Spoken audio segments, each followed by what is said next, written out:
Hey everybody, welcome back to the Whiskey Cove, and on today's episode we review Mitchell & Son's newest addition to the Spot series, that is of course Blue Spot. Run the video.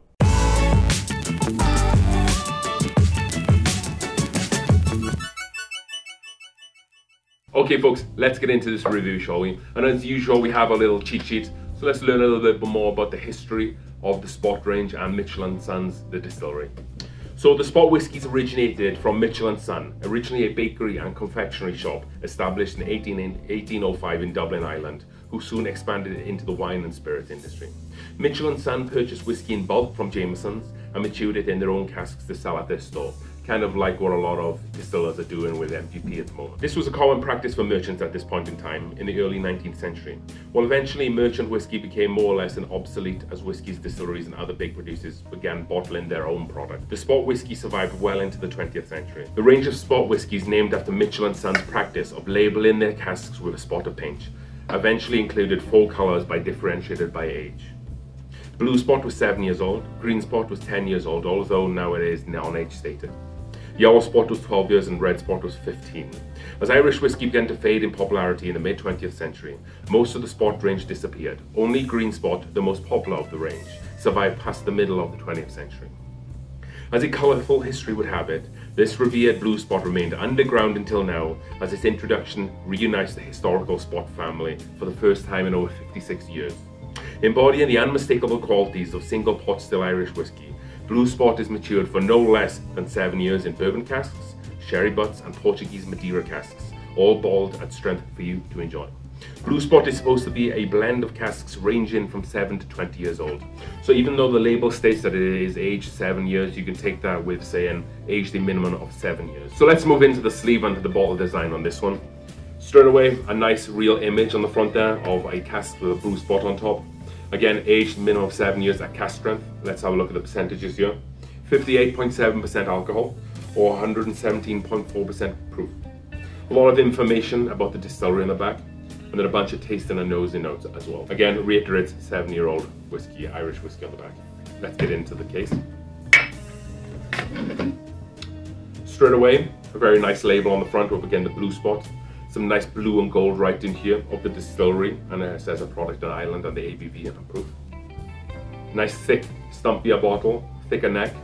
Let's see what the cork is like. Pretty decent cork top, real cork, and again the Blue Spot on the top with that. Then moving on to the back, looks like it brings up a little bit of information about the type of casks that are used, the bourbon, Madeira and sherry. And again, some nose and taste and finish notes. And then of course then the traditional governmental warning. All in all, a very nice bottle, comes together really nice. It kind of embodies the Spot series. They all kind of look like these bottles, and they all have, or they mostly all have these containers as well. A very nice bottle, I like that a lot. So then moving on to the nose and the appearance in this one.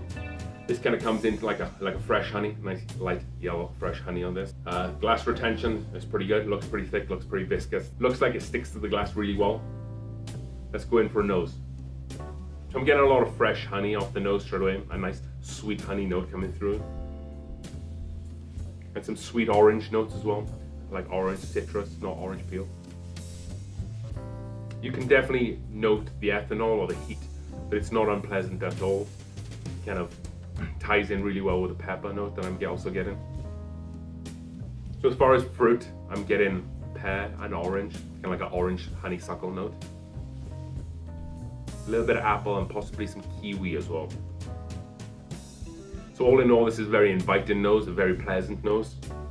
You can definitely note the alcohol is definitely there, but like I said, it doesn't overpower the drink at all. Kind of blends all those flavors really well together.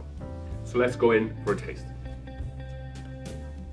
The palate, very thick and oily. It does a really good job at coating the whole mouth. Coats the tongue, coats the insides of the cheeks and the whole mouth. Very oily, kind of doesn't move. You can almost hear it in my voice, it's kind of sticky.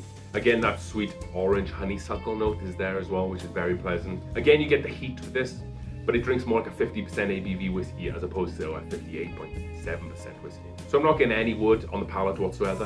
I didn't get any wood on the nose either. A lot of black pepper, possibly some nuttier notes like a nutmeg or hazelnut on this as well. So that apple and pear comes through from the nose, kind of like some apple pies from McDonald's, if you know the ones that come out in the sleeve. You have a bite and it's like you get those apple pieces, but you also get something really nice like nutmeg, cinnamon, and kind of allspice spices that come with it. Kind of have some of that as well. I'm also picking up some sherry notes, like some sweet sherry notes.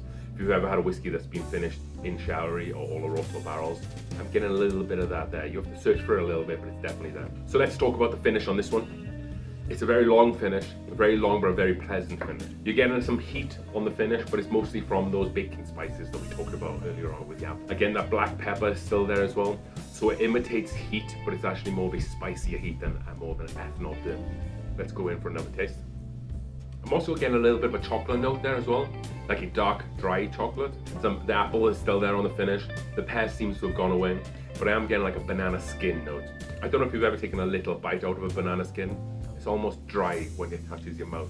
If you chew a little bit, it gets drier. It's kind of like that as well. But all in all, a nice long, dry, free finish, and it's very pleasant. So my conclusions and rating on this one. So firstly, my final thoughts, branding and market placement. I felt that this is an excellent addition to the Spot series. I feel that coming in at cask strength as well, it definitely fills a hole in the Spot series. And then I also feel that this bottle appeals to the American bourbon drinkers market. It has some of those similar notes. Yes, it doesn't have caramel, vanilla, and oaky notes to go with this, but it does have the typical bourbon spice notes and a cask strength as well. I definitely think that there are bourbon drinkers out there who will enjoy this. So of course, our rating scale out of 100, I'm going to give this a 77. I think it's an excellent addition to Irish whiskey in general. It's good to see this finally come back, and it's good to see that we're able to get it here in the US. We can definitely get this in Colorado. It is an allocated item. It is hard to get, but I feel like if you see it sitting on the shelf for about $100 bucks, you should definitely get this. So of course that brings us to letter grade for value of money. I'm gonna give this a B. When I paid $90 for this, I think that was bang on the money. I felt that would have been maybe like a B plus. But I feel like since the price has gone up to over $100 now, I'm gonna have to give it a B.